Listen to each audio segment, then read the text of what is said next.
Assalamualaikum warahmatullahi wabarakatuh. How are you today, everybody? Alhamdulillah, today is the 5th week. It means that we already passed almost a half of the total numbers of all sessions in tutorial online. Yeah?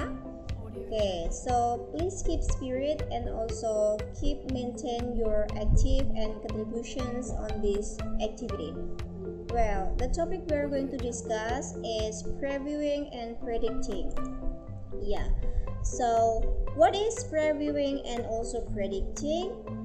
Now, this is the definition of previewing is that when you gather information about a book by examining its cover, it means you are doing previewing skill.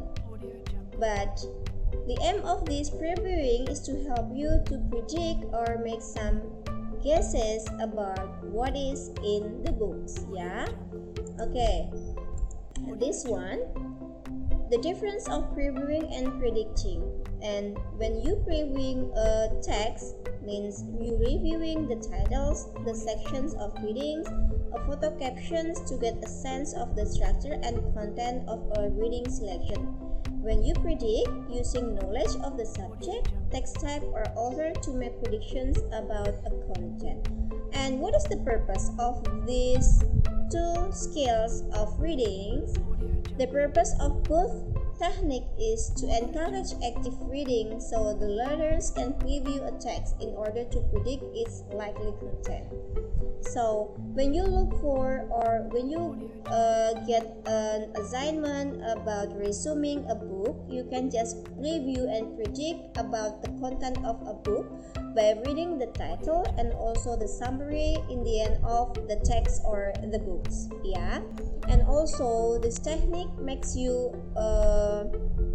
keep active during your reading activity because you already know what you should look for in the text or in the books. Yeah, and you can use previewing and predicting when you read a textbook, pictures of figures, book covers, maps, and also charts. You can use previewing and predicting by look for several features over there.